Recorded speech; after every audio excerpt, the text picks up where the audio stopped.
Hi, my name is David Blatt. This Dhamma talk is on Samadhi practice and the jhanas. Some of you may have heard the term jhana, but don't know what it means. In this talk, we'll discuss what jhanas are, why they're important, and how to attain them. The talk is based on the teachings of the Venerable Paugak Sayadaw. Sayadaw is head abbot at Paugak Forest Monastery in Myanmar, formerly known as Burma. He's a meditation master in the Theravada tradition. If you're interested in reading about his teachings, I refer you to his book, Knowing and Seeing. Sayadaw's teachings closely parallel those of the Visuddhimagga.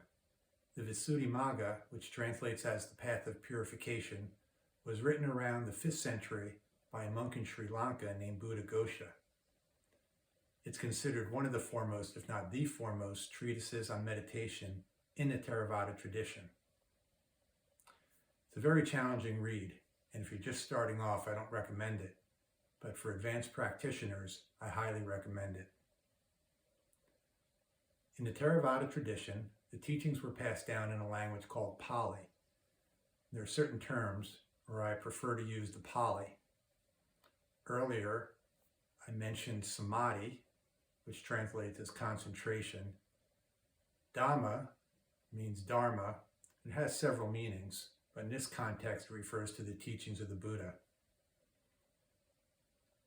The talk is very technical and detailed. And if you're not familiar with the teachings, or if you want a refresher, I refer you to the beginning meditation course on my website, vipassanameditationteacher.com.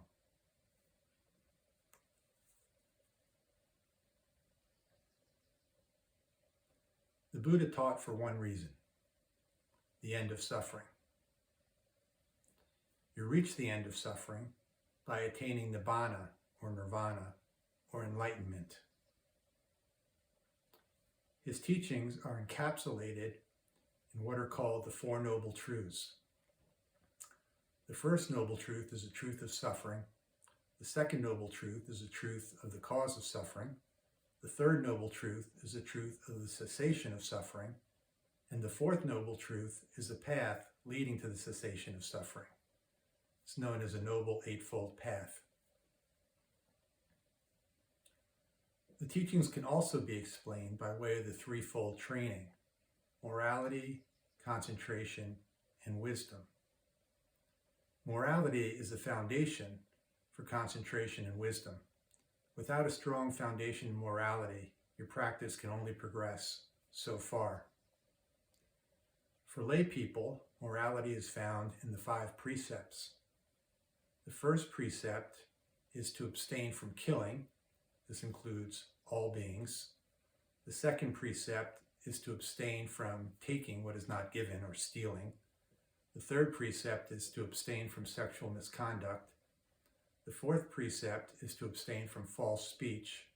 And the fifth precept is to abstain from drugs and alcohol, which cloud the mind and inhibit mindfulness.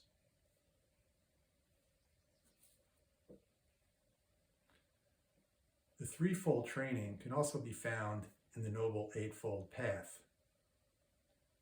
Morality is found in the path factors: right speech, right action, and right livelihood. Concentration is found in the path factors: right effort, right mindfulness, right concentration. Wisdom is found in the path factors: right view and right intention.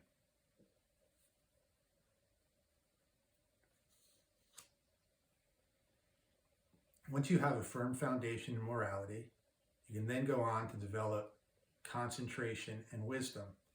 And there are 2 approaches.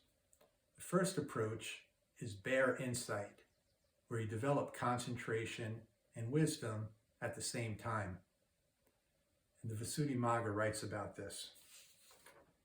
In some instances, this path of purification is taught by insight alone, according as it is said, formations are all impermanent. When he sees thus with understanding and turns away from what is ill, that is the path to purity. Bare insight is a very common approach. It's the approach used in the beginning course I mentioned, and that course is based on a course I took many years ago by a teacher affiliated with Spirit Rock Meditation Center, one of the biggest centers in this country. Bare insight is also called dry insight because it's done without the moisture of jhana. And if there's any question as to whether bare insight could lead to nibbana, Sariputta, one of the Buddha's chief disciples, attained nibbana without the benefit of jhana. The other approach is to first develop concentration before moving on to wisdom. The Visuddhimagga writes, and in some instances by jhana and understanding, according as it is said, he is near unto nibbana, in whom are jhana and understanding. Jhana refers to a state of deep meditative absorption. And to compare the two approaches, you can imagine going on an arduous hike, something like the Appalachian Trail.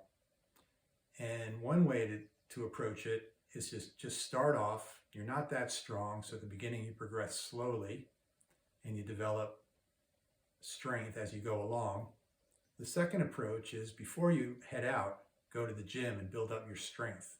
Then when you start, you can progress quickly right from the beginning.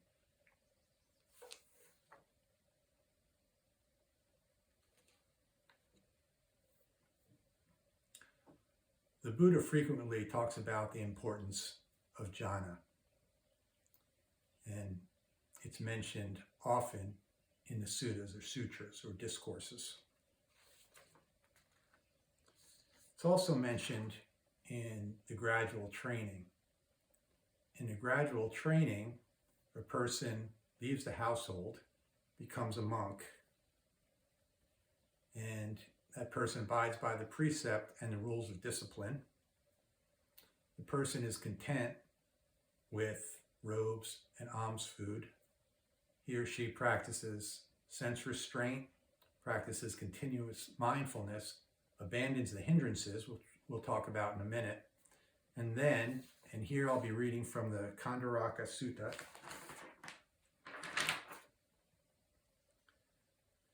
Having thus abandoned these 5 hindrances, imperfections of the mind that weaken wisdom, quite secluded from sensual pleasures, secluded from unwholesome states, he enters upon and abides in the first jhana, which is accompanied by applied and sustained thought, with rapture and pleasure born of seclusion.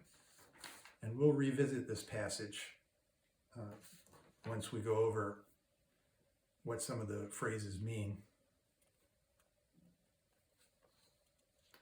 And the importance of jhana is also present in the Buddha's parinibbana. Now, when an unenlightened, who's someone who's not fully enlightened being dies, that person experiences rebirth. When a fully enlightened being, called an arahant, and the Buddha was an arahant, passes, there's no rebirth. That person is said to enter parinibbana.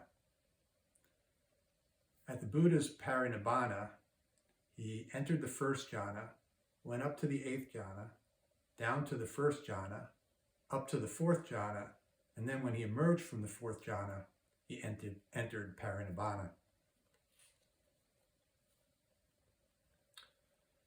Different teachers have different approaches to teaching the jhanas, and they vary in the intensity of jhana. There's one teacher who has his students enter all 8 jhanas in a 10-day retreat.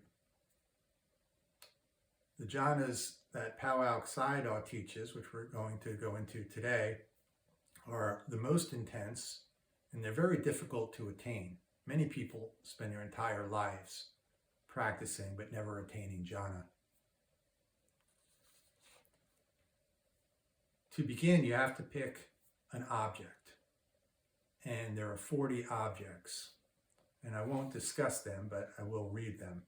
There's the 10 kasinas, the 10 kinds of foulness, the 4 divine abidings, which are known as the Brahma Viharas, They are loving kindness, compassion, sympathetic joy, and equanimity. The 4 immaterial states, 1 perception and 1 defining. And I should mention that not all objects lead to jhana. Some will take you only so far as access concentration, which I'll discuss shortly. Theoretically, different objects are suited to different temperaments. As a practical matter, most teachers in Parag Sayadaw have students take the breath as their object. And the breath was the object of the majority of past Buddhas. So, to practice Samadhi practice, as Parag Sayadaw teaches, you bring your awareness to the breath, and you bring your awareness to the breath at that place where the breath enters and leaves the body. And you can feel the breath either at the tip of the nostrils or perhaps on the skin above the upper lip.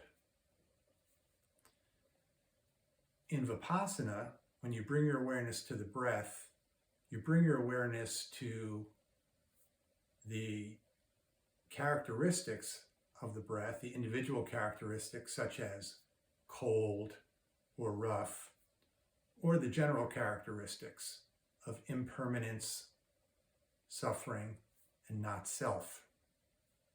In concentration practice, you don't bring your awareness to the characteristics of the breath, you just bring your awareness to the breath, the concept of the breath.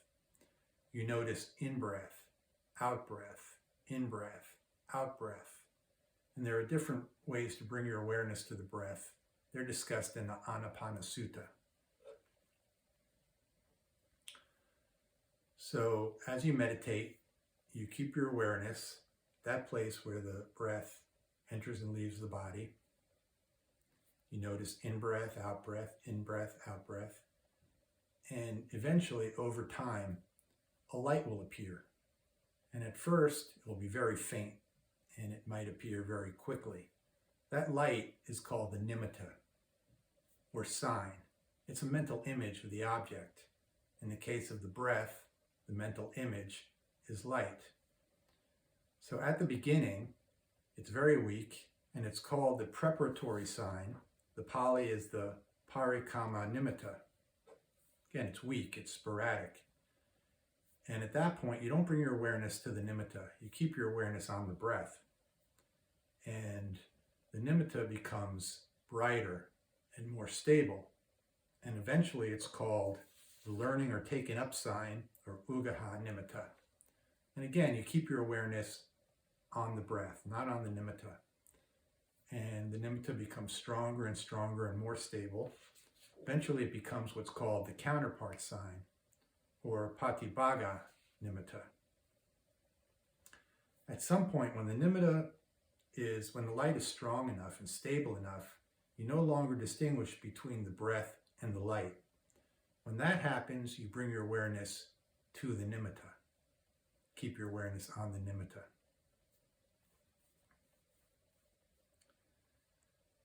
And as you do this, you'll approach jhana, but you'll first enter what's called access concentration. That's the level of concentration just before jhana. And when that happens, the jhana factors arise.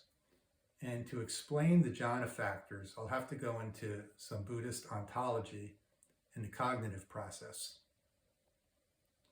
According to the Buddha, there are 2 realities. There's a conditioned reality, which most of us experience, and there's nibbana, the unconditioned. Conditioned reality is composed of 3 constituents: matter, mental factors, and consciousness. Some of you may be familiar with the 5 aggregates of clinging: matter, feeling, perception, and then the 4th is called different things, often mental formations, and consciousness. Feeling and perception are actually mental factors, as are mental formations. So I group it into 3 constituents: matter, mental factors and consciousness, and there are 52 mental factors. Now, they don't all arise with any given consciousness. It's some combination of them. And some examples would be energy, greed, hatred, faith, compassion. So rather than think of a self experiencing reality, and the Buddha denied the existence of self, you can think of experience as a stream of consciousnesses or cittas arising and passing very, very quickly. Millions, billions, perhaps more times per second. They're arising and passing. And along with each consciousness, certain mental factors arise. And I should note that matter also arises very quickly and passes very quickly. Not quite as quickly as consciousness, but still very quickly. As your concentration develops, certain mental factors become predominant, and these are called the jhana factors.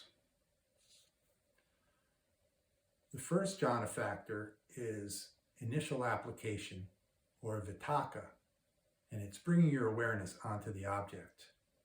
The second jhana factor is sustained application, or vichara, and it's keeping your awareness on the object.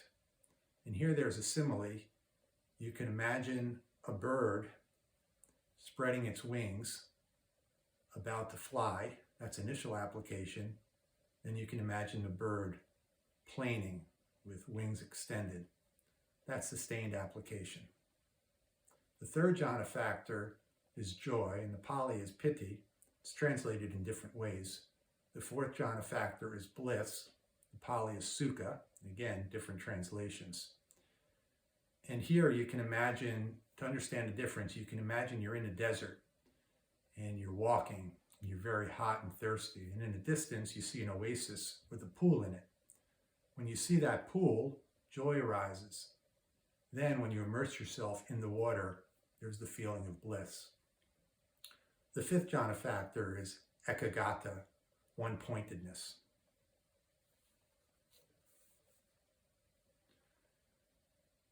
So in order to enter jhana, you have to suppress what are called the hindrances.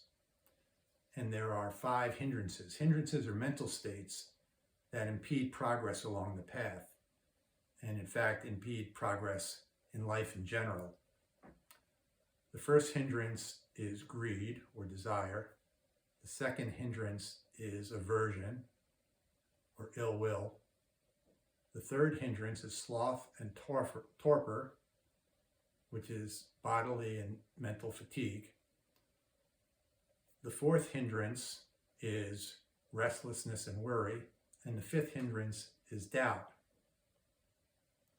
So in order to enter the first jhana, the hindrances have to be completely suppressed. It's only when they're completely suppressed that you can enter the first jhana. And each of the jhana factors suppresses one of the hindrances. That hindrance is incompatible with that jhana factor.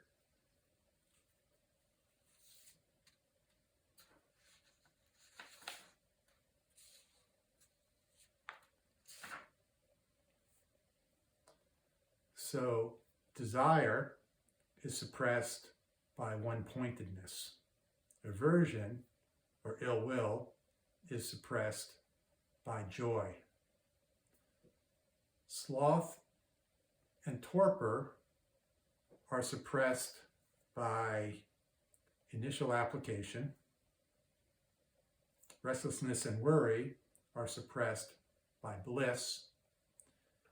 And doubt is suppressed by sustained application. So when you practice and you suppress the hindrances, there's a very clean feeling, and it can be referred to as purification of mind.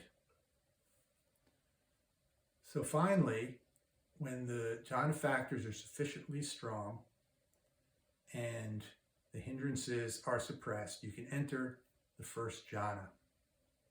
And we'll go back to that passage from the Kandaraka Sutta.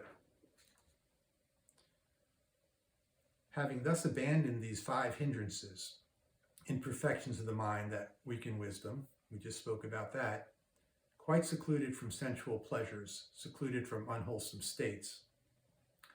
This refers to both physical and mental seclusion. He enters upon and abides in the first jhana, which is accompanied by applied and sustained thought with rapture and pleasure born of seclusion.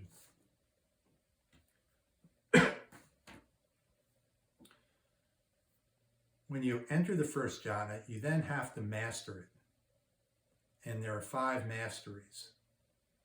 There's the ability to enter jhana when you want.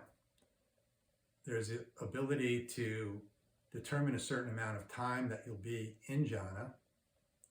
And then there's the ability to emerge the right time. And then there's adverting to the jhana factors and reviewing the jhana factors. Once you master the first jhana, you can then proceed to the second jhana. And you do that by abandoning initial and sustained application. Here's what the Buddha said.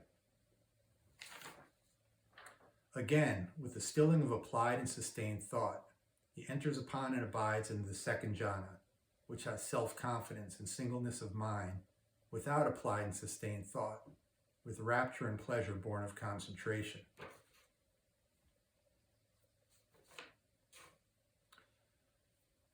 Then you master the second jhana, and when that's mastered, you then abandon joy to enter the third jhana. Again, with the fading away as well of rapture, he abides in equanimity and mindful and fully aware, still feeling pleasure with the body. He enters upon and abides in the third jhana, on account of which noble ones announce, he has a pleasant abiding who has equanimity and is mindful. Finally, after you master the third jhana, you then abandon bliss and enter the fourth jhana. Again, with the abandoning of pleasure and pain, and with the previous disappearance of joy and grief, he enters upon and abides in the fourth jhana, which has neither pain nor pleasure, and purity of mindfulness due to equanimity. So the fourth jhana is characterized by equanimity and one-pointedness.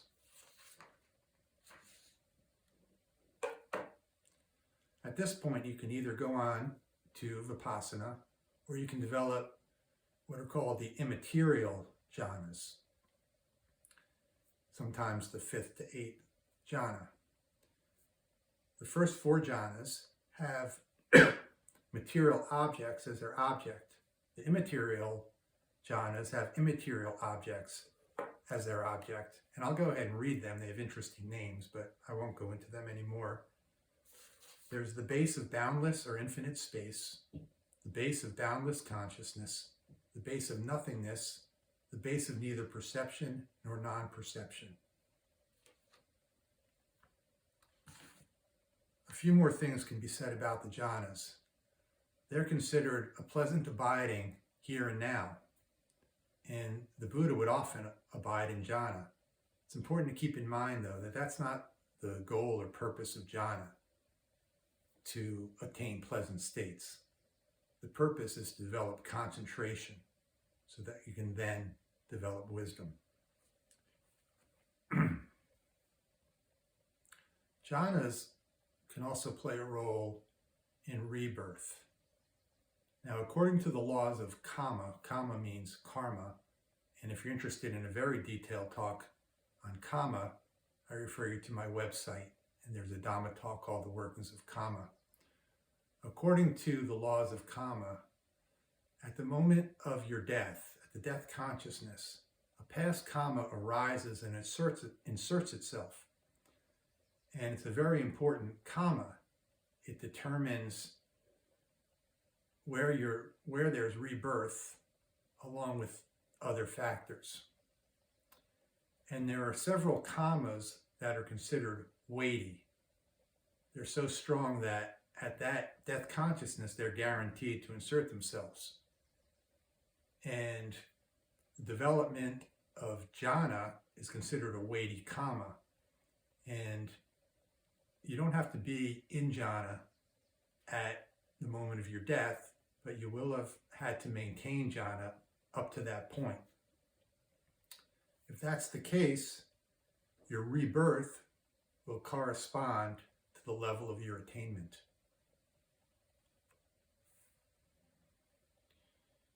When your concentration is strong enough, you can also develop what are called supernormal powers. And the first is a group of having become one, he becomes many. It includes recreating yourself, taking on another form, walking through walls, traveling through the air. You can appear and vanish, dive in and out of earth as though in water. You can walk on water, touch the sun and the moon, and go to the heavenly realms. Another supernormal power is a divine ear element where you can hear other beings, both in the heavenly realms and this realm, from near and far. There's also the penetration of others' minds. There's a recollection of your own past lives, and you can see the passing away and reappearance of other beings. Once your concentration is sufficiently developed, you can then go on to Vipassana. And according to the teachings of Powell and the Visuddhimagga, there are 16 insight knowledges. And I won't go over those 16 insight knowledges. I refer you to Knowing and Seeing and the Visuddhimagga.